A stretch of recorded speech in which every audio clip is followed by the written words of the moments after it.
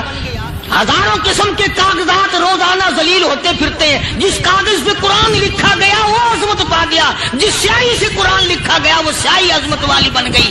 ارے اگر مسلمان قرآن کو اپنے اندر پیدا کر لے، اس کی عظمت کو بسا لے، اس کو اپنا لاہ عمل بنا لے، اس کو اپنے سر پہ رکھ لے، تو کیا یہ بندہ قرآن کے ساتھ وفاداری کرے تو قرآن کیا خیال ہے قرآن بے وفائی کر دے گا؟ یقین نہیں، یقین اصل بات اعتقاد کی ہے۔ یقین کا تو یہ عالم بنا ہوا ہے کہ اگر کوئی چوری کا معاملہ ہو جائے اور کسی پر شبہ ہو، اگر اسے کہو کہ قرآن اٹھا دے تو دیر نہیں لگائے گا، اور اگر کہے کہ فلانی خانقاہ کا کنڈا مار دے کہ یہ کام میں نہیں کرتا۔ خانقاہ کے کنڈے میں ایمان ہے، قرآن پہ ایمان نہیں۔ اس پر یقین ہے کہ پیر اندھا کر دے گا، اور یہاں یقین نہیں کہ جس خدا نے پیدا کیا اگر میں نے جھوٹا قرآن اٹھایا تو وہ برباد کر دے گا۔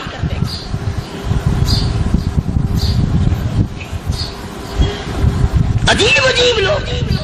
چنانچہ مصر کے کرنل نے، مصر کے جنرل نے ساری فوج کو اکٹھا کر لیا۔ اس نے بھی یہ بات تو نہیں کہی کہ فاروق اعظم کو دوبارہ خط لکھتا کہ حضرت یہ تو 2 آیتیں آپ نے لکھی، یہ تو سارا قرآن روز پڑھتے ہیں، پر بنے گا کیا؟ جیسے فاروق اعظم کا یقین تھا، فاروق اعظم کی فوج کے کرنل کا بھی یقین ہے، فاروق اعظم کے فوج کے جنرل کا بھی یقین ہے۔ اس نے ساری فوج کو اکٹھا کیا، لشکر کو جمع کیا، اور اس کے بعد کہنے لگا قل للمؤمنین یغضوا من ابصارکم وَيَحْفَظُوا فُرُوجَهُمْ ذَلِكَ أَزْكَىٰ لَهُمْ إِنَّ اللَّهَ خَبِيرٌ بِمَا يَصْنَعُونَ۔ او لوگو، خدا تمہیں کہتا ہے اپنی آنکھوں کی حفاظت کرو، اگر تمہاری نظریں غلط جگہ پڑی اپنی عزت کی حفاظت کرو، اپنی آبرو کی حفاظت کرو۔ اگر غلط نظریں پڑی، غلط استعمال ہوئی، ان اللہ خبیر بما یصنعون،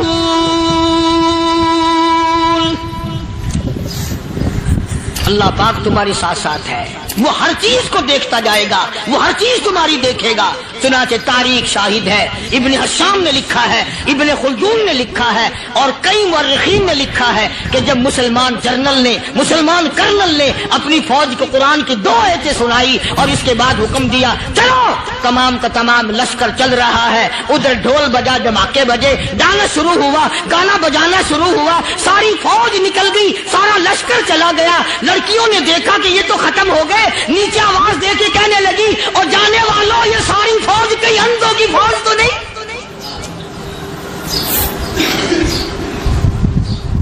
یہ حسن کا نظارہ اور یہ ڈانس اور یہ آواز، ہم ناچ ناچ کے تھک گئی، کوئی سر نہیں اٹھاتا۔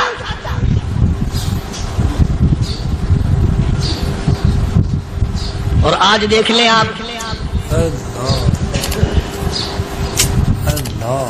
ہر گھر کے اوپر وہ لگا ہوا ہے ایریل، لعنت کا ایریل لگا ہوا ہے، لعنت کا ایریل۔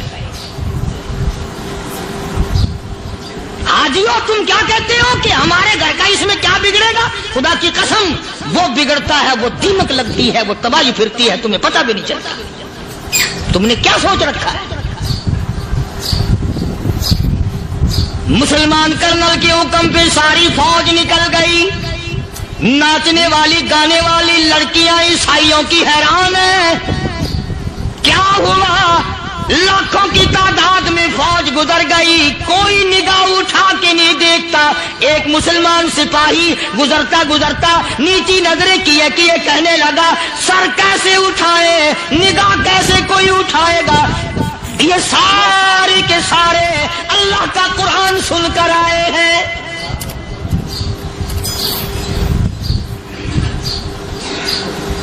کیسے کوئی نگاہ اٹھائے گا؟ کیسے کوئی سر کو اٹھائے گا؟ یہ سارے کے سارے اللہ کا قرآن سن کر آئے ہیں، ان کا عمل ہوا نا قرآن پہ، ان کے عمل کا کتنا بڑا اثر پڑا۔ مورخین نے لکھا، ابن ہشام لکھتا ہے، عیسائی لڑکیوں نے چھلانگیں لگا دی، کوٹھی سے نیچے آ گئی، کہنے لگی عام مسلمانوں وہ قرآن ہمیں بھی سنا کے جاؤ جس میں اتنی اسپرٹ ہے، اتنی طاقت ہے، جو حسن کے نظارے سے روک دے، جو گانے بجانے سے روک دے۔ یہ تو آدمی کے دل کا سکون ہے، نہ گانا سنتے ہو نہ حسن کا نظارہ کرتے ہو، جاتے والے یوں نہ جاؤ، ہمیں بھی وہ قرآن سنا کے جاؤ۔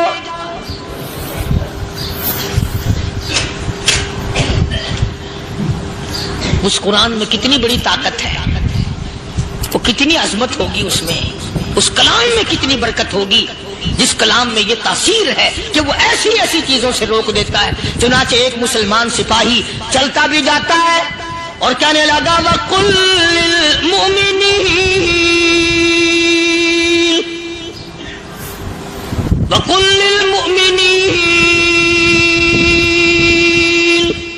قرآن کی آیت پڑھ کے سنائی، سینکڑوں نہیں بے شمار لڑکیاں ایک مسلمان کی زبان سے اللہ کا قرآن سن کے کہنے لگی، اور جانے والوں چھوڑ کے نہ جاؤ، ہمیں بھی کلمہ پڑھاؤ۔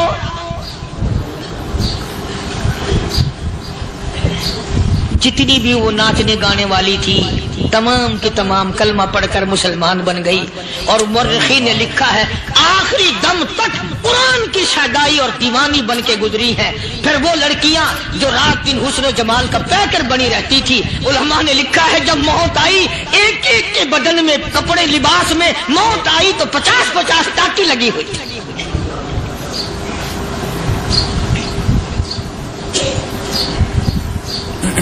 بظاہر تو آج بھی بڑی جھاڑا پنجی ہے، بڑی صفائی ہے، بڑی دوڑ دھوپ ہے۔ اسی کو مجذوب الاعلان کہتا، بظاہر تو ہر شے میں بے حد صفائی، مگر دل میں ہے گندگی انتہائی، کبھی اس کے دھوکے میں آنا نہ بھائی، یہ سب ہے رعائی، یہ بس ہے رعائی۔ یہ تو چیز ہی کچھ نہیں، بڑے بڑے دھندے ہمیں پلٹتے دیکھے، بڑے بڑے نظام بگڑتے دیکھے۔ محمد عربی صلی اللہ تعالی علیہ وسلم کے دربار میں بڑے بڑے لوگ آتے تھے۔ اللہ غنی، نگاہ نبوت نے جس کو رنگ دیا سبحان اللہ، پھر قیمت بن گیا، وہ اسلام کی دولت سے پیچھے نہ ہٹا۔ کوئی پیچھا پھر کے دیکھا ہی نہیں کہ ہم کیا کر رہے ہیں۔ ایک لذت تھی، ایک کیف تھا، ایک سرور تھا صحابہ کرام۔ کہاں سے وہ چیز ہم لائیں، کیسے ہم میں وہ چیز پیدا ہوگی؟ جنگ بدر ہوا، بڑی بہترین بات ہے، توجہ لکھ کے لے جاؤ، انشاءاللہ قبروں میں دعائیں دو گے۔ جنگ بدر ہوا، 70 سے زیادہ کافر پکڑے گئے، مدینے میں پکڑ کے قیدی بنا کر کے لائے گئے۔ تنگ دستی کا زمانہ ہے، 1 سال نہیں ہوا مسلمان گزر کے آئے تھے، مار کھا کے آئے، پریشان ہو کر آئے، دن دولت چھوڑ کر لوٹا کر آئے، ان کے پلے کیا تھا؟ شام کا وقت ہوا، مدنی کریم صلی اللہ تعالی علیہ وسلم نے مسجد کے دروازے میں کھڑے ہو کر اعلان فرما دیا، کون ہے جو میرے مہمانوں کو کھانا کھلائے؟ اور وہ مہمان کوئی شہنشاہ نہیں تھے، ہیں بھی کافر، ہیں بھی اسلام کے دشمن، آئے بھی صحابہ کرام کو مارنے، میدان جنگ سے پکڑ کے لائے گئے، جنگی قیدی ہیں۔ اس نبی کی طرف کبھی منہ کیا کر جس نبی کا تو غلام ہے، امتی بنا پھرتا ہے۔ فرمایا کون ہے جو میرے مہمانوں کو کھانا کھلائے؟ صحابہ کرام میں سے کسی نے 2 پکڑ لیے، کسی نے 1 کو ساتھ لے لیا۔ ایک بنادار سا غریب سا صحابی ہے، اس نے ساتھ لے لیا ایک مہمان اور گھر لے کے گیا۔ بیوی کو کہنے لگا کہ کھانا کتنا ہے، کہ بس 1 آدمی جوگا ہے، 1 آدمی کی کافی ہوگا۔ کان میں کہنے لگا اپنی بیوی کے، دستور تھا عرب کا، مہمان اور میزبان اکٹھے کھایا کرتے تھے، اپنی گھر والی کے کان میں کہنے لگا کہ اس کے آگے کھانا رکھ دیں گے مہمان کے، جب یہ کھانا شروع کر دے گا کسی بہانے سے دیوا بجھا دیو، میں یوں ہی منہ کو خالی ہلاتا رہوں گا، یہ کھانا کھا لے گا، پیٹ بھر جائے گا اس کا۔ چنانچہ کھانا آگے رکھ دیا، جو کچھ بھی تھا اس نے کھانا شروع کیا کہ جی آپ بھی کھائیں، کہ ہاں میں بھی کھا رہا ہوں۔ بس یوں ہی کھانے میں بھی ہاتھ لگائے، منہ کو بھی ہاتھ لگائے اور منہ کو چلائے بھی برابر، بیوی نے چراغ بجھا دیا۔ یہ عمل تو صحابی کر رہا ہے اپنے گھر میں، ادھر قرآن کریم نازل ہو گیا محمد کریم صلی اللہ علیہ وسلم کی ذات پہ، فرمایا وَيُؤْثِرُونَ عَلَىٰ أَنفُسِهِمْ وَلَوْ كَانَ بِهِمْ خَصَاصَةٌ وَمَن يُوقَ شُحَّ نَفْسِهِ فَأُولَٰئِكَ هُمُ الْمُفْلِحُونَ۔ اور میرے محبوب مبارک کو، تیری امت میں ایسے لوگ بھی ہیں جو اپنا منہ خالی ہلا رہا ہے، بیوی بھوکی بیٹھی ہے، چراغ بجھائے بیٹھی ہے اور اپنے ہاتھ کو خالی چلا رہا ہے، اور میرے بندے کا پیٹ بھر رہا ہے۔ اور میرے محبوب مجھے اپنی عظمت کی قسم، میں تیرے ان دیوانوں پہ جنت واجب کر چکا۔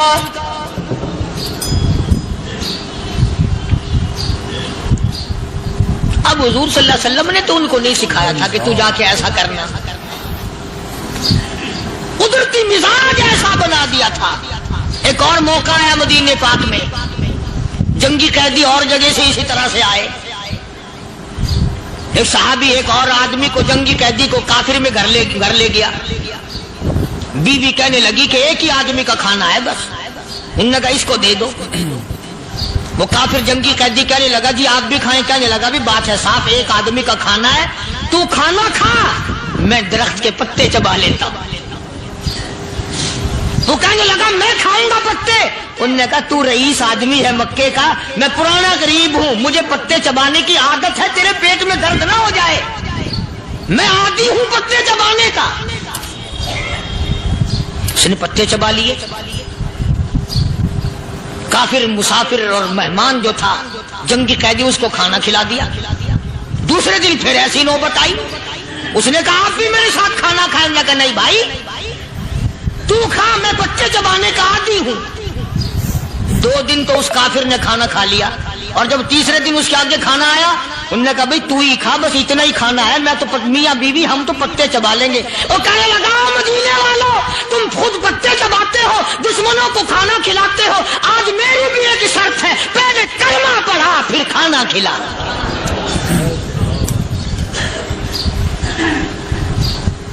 آج میری بھی ایک شرط ہے۔ 2 دن کے عمل نے کفر کو مٹا دیا، اسلام چمک گیا۔ 2 دن کے عمل نے، میرا تیرا 60 سال کا عمل ہے، کبھی کسی کافر کو مسلمان بنایا؟ دوستو امید کرتا ہوں کہ آپ حضرات نے اس بیان کو پورا سنا ہوگا۔ بیان کیسا لگا کمنٹ میں ضرور بتانا، اور اپنے دوستوں اور رشتہ داروں کو شیئر ضرور کرنا۔ اللہ تعالی ہم سب کو اس بیان پر عمل کرنے کی توفیق عطا فرمائے۔ تو دوستو پھر ملتے ہیں اگلی ویڈیو میں، جب تک اپنا خیال رکھیے، ہمیں دعاؤں میں یاد رکھیے۔ السلام علیکم ورحمۃ اللہ وبرکاتہ۔